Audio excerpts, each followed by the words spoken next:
మోకాళ్ల నొప్పులకు ఎటువంటి సర్జరీ లేకుండా ఎపియాన్ పెయిన్ క్లినిక్ అందిస్తున్న అత్యాధునిక చికిత్స.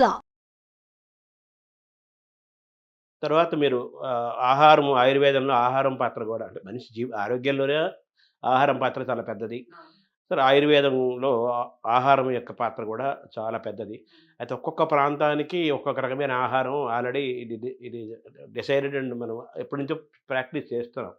సో మన తెలుగు వాళ్ళం కాబట్టి మనకంటూ ఏదో పొద్దున ఒక ఆహారం, మధ్యాహ్నం ఒకటి, రాత్రి ఎక్కువగా భోజనమే మన ఆహారం. ఊరగాయలు, పచ్చళ్ళు, కూరలు, పప్పు, రసము, సాంబార్ ఇలాంటివన్నీ మన ఆహారంలో భాగం. సో మన ఆహారంలో ఆరోగ్యం ఉందా?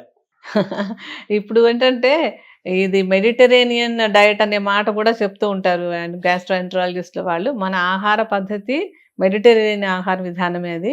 అయితే తినే ఆహారం పరిమాణం చాలా ఇంపార్టెంట్. అంటే ఇప్పుడు చాలామంది ఇప్పుడు కొత్తగా వచ్చినటువంటి డయట్ ప్లాన్స్లో వాటిలలో ఈ బియ్యం తినకూడదు, లేకపోతే అది తినకూడదు లాంటివి వాటిని చేరుస్తున్నారు.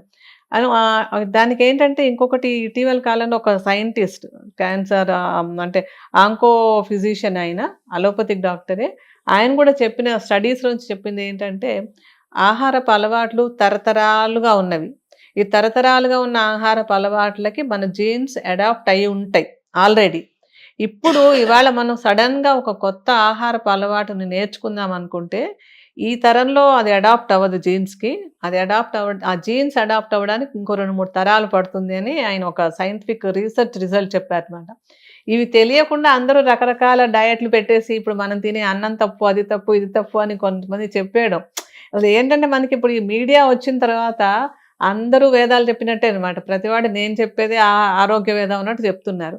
కానీ అవన్నీ పూర్తిగా అందరికీ ఒకటి కాదు. మళ్ళీ ఇంకొక పాయింట్, ఎందుకంటే ఆయుర్వేదం అనేది ప్రతి మనిషి తన శరీర ప్రకృతిని అనుసరించి, తనకున్న జీర్ణశక్తిని అనుసరించి కోష్టం అంటాం. కోష్టం అంటే అది కాన్స్టిపేషన్ తొందరగా వచ్చేసే లక్షణం ఉందా, తొందరగా లూజ్ మోషన్స్ అయిపోతాయా, ఇలాంటివన్నీ కూడా ఉంటాయి అన్నమాట. అలా ఇన్ని ఫ్యాక్టర్స్ని చూసి ప్రతి మనిషి ఏం తినొచ్చు, ఏం తినకూడదు, ఎంత తినాలి, ఎంత తినకూడదు, ఎంత వ్యాయామం చేయాలి అన్నీ కూడా ప్రతి మనిషికి స్పెసిఫిక్గా ఉంటాయి. ఒకటే సిద్ధాంతం ప్రతి మనిషికి ప్రతి చోటుకి కరెక్ట్ కాదు. అది అంటే మన తెలుగు ఆహారం ఆరోగ్యం కొన్ని వందల వేల సంవత్సరాల నుంచి మనం పాటిస్తున్న అన్నం తింటాము, పచ్చళ్ళు, కూరలు అనుకున్నాం కదా. ఇది ఆరోగ్యవంతమైందనే మనం విశ్వసించాలి కదా. కొంచెం కొంచెం ప్రతిదీ కొంచెం కొంచెం తీసుకోవడంలో తప్పులేదు. రెండోది ఏంటంటే ఏదైతే మనం ఎక్కువ కాలం తీసుకుంటూ ఉంటామో శరీరం దానికి అనుకూలంగా మార్పులు కూడా చెందుతూ ఉంటాయి. అంటే ఇది తీసుకున్నంత మాత్రం ఇప్పుడు మనం చూసినట్టయితే ఇలాంటి ఆహారం తీసుకున్న అందరికీ అనారోగ్యాలు వచ్చాయా అని ఒకటి చూసామనుకోండి, మన ఇళ్లలో మన తాతలో లేకపోతే ముందు తరాల వాళ్ళు వీళ్ళందరికీ ఈ ఆహారపు అలవాట్ల వల్ల అనారోగ్యాలు వచ్చాయా? అందరికీ రాలేదు కదా. కొందరికి వస్తున్నాయి, ఇప్పుడైనా వస్తాయి, అప్పుడైనా వస్తాయి. అంటే ఒకటి న్యూట్రిషన్ అన్ని అన్నదానికి చూస్తే ఏంటంటే ఆయుర్వేదంలో షడ్రసాలు అంటాం. మధుర రసం, ఆమ్ల రసం, కటు రసం, తిక్తరసం, కషాయ రసము, అన్ని మొత్తం లవణ రసాన్ని 6 రుచులు. ఈ 6 రుచులు అన్ని ఆహారంలో ఉండాలి. మేము చెప్పే న్యూట్రిషన్ అదనమాట. ప్రోటీన్లా, కార్బోహైడ్రేట్లా అన్నది కాదు ఆయుర్వేదంలో.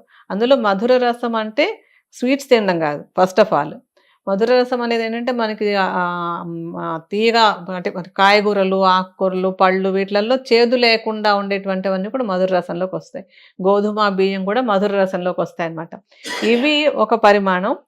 మిగతా రుచులన్నీ కూడా ఉండాలి అందులో. ఆమ్ల రసం కొంత పులుపు ఉంటేనే డైజెస్టివ్ సిస్టమ్ బాగా పనిచేస్తుంది.